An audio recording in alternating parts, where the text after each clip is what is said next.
I ćao drugari, evo još jedne zanimljive teme. Kao što vidite po naslovu, pričamo o nekim najvećim zabludama o automobilima koje se mogu čuti ovde na ovim našim prostorima.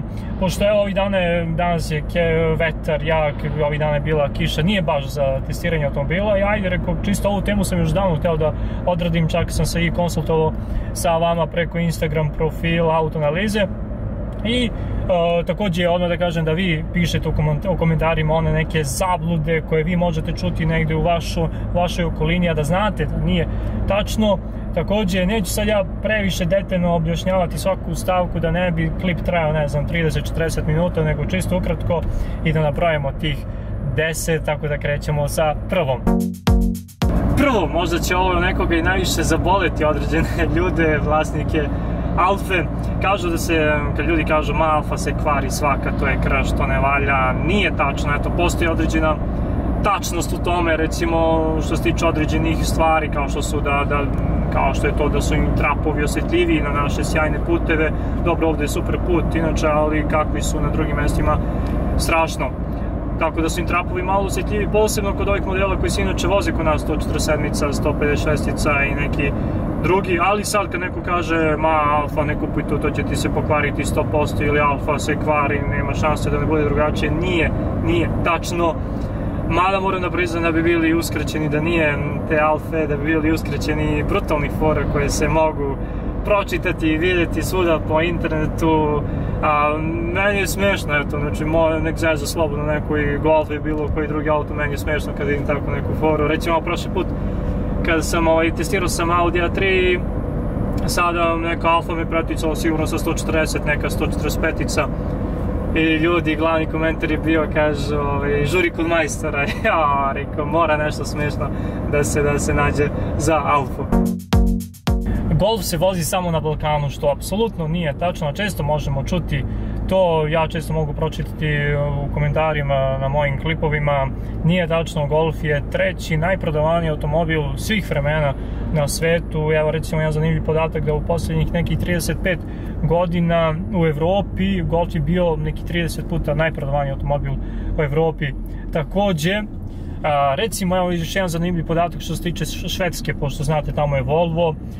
Prvi put od 62. sada, znači 2016. pre 2-3 godine, Golf je preuzeo prvo mesto u Švedskoj i 2016. je Golf bio prodavaniji nego neki Volvo model, a te 62.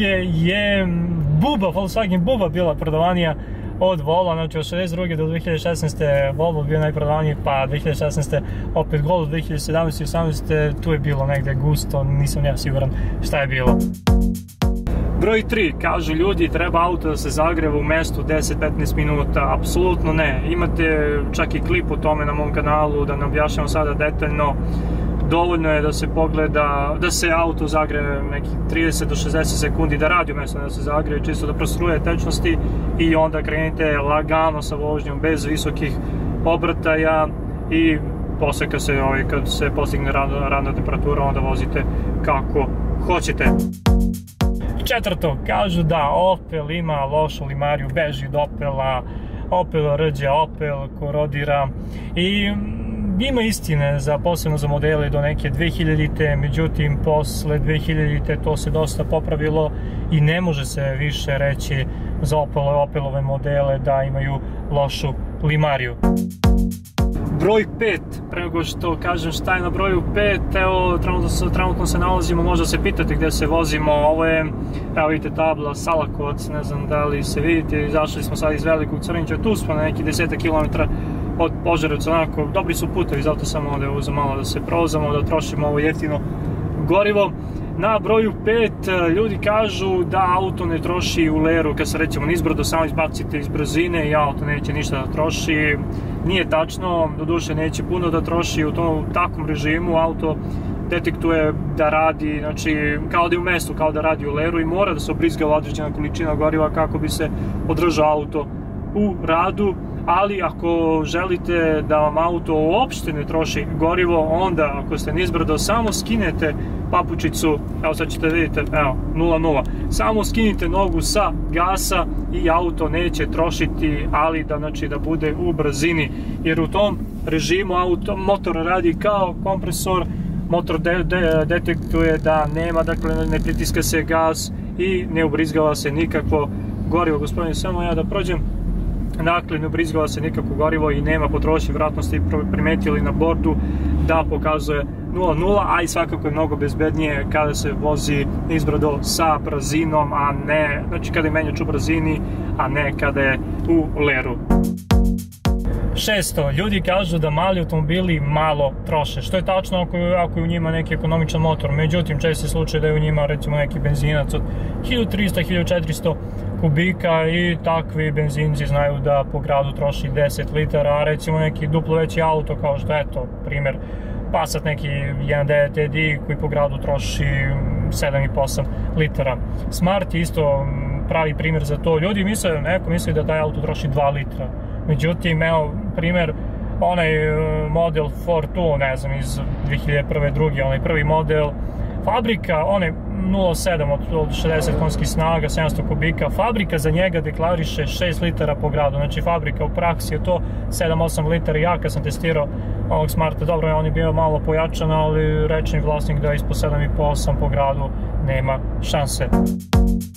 Broj 7. Ljudi kažu zadnji pogon je katastrofa za zimu, ne možeš ti sa zadnjim pogonom po zimi da voziš. Ima istine kada se priča o nekim modelima iz 90-ih, kada se priča recimo o Mercedesu V124, o BMW-u, ne znam, E34, ali i oni čak mogu eto po zimi da prođu, nego eto malo više pažnje i malo više umeća možda, ali za sve modele od neke 2000-te koji imaju elektronske sisteme protiv proklizavanja, imaju sisteme za raspodelu snage, apsolutno nije više tačna ta priča da oni po zimi ne mogu da se voze, znači apsolutno mogu, naravno eto možda ćete sa prednjim pogonom negde malo bolje proći ili izaći, ali daleko toga da zadnji pogon po zimi, po snegu ne može da se vozi.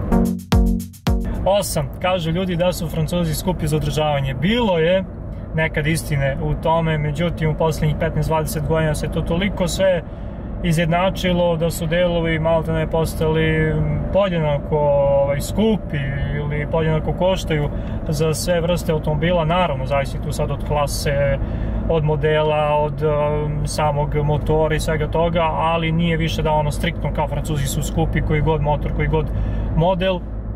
Sad je pitanje više samo to koji auto se više, a koji manje se kvari.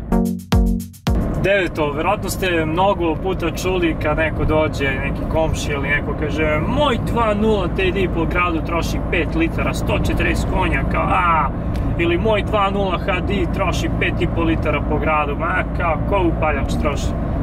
I vi sad se pitate šta nije u redu sa vašim, ne znam, nekim manjim, slabim automobilom, manjim motorom, troši više nego njegova limuzina, da kažem. Ali eto, čak za takve motore fabrika deklariše 7,5 litara potrošnju po gradu i ja se ne želim u tih priča, znajte da nije tačno, kao što ste već znali sigurno pre, o čemu se radi, da takvi ljudi recimo računaju, evo kao što sam ja sad krenuo iz ovog mesta ovde koje je na 10 km od Požarevca i ja sad idem do grada i meni će normalno auto da troši 4-5 litara i oni kažu, i oni to računaju kao gradsku vožnju, gradsku potrošnju i kažu da, 5 litara, ništa više. I 10. zabluda koju sam ja izabrao jeste kad kažu ljudi automatski menjač, to je samo za one koji ne znaju da voze, za babe, za invalide.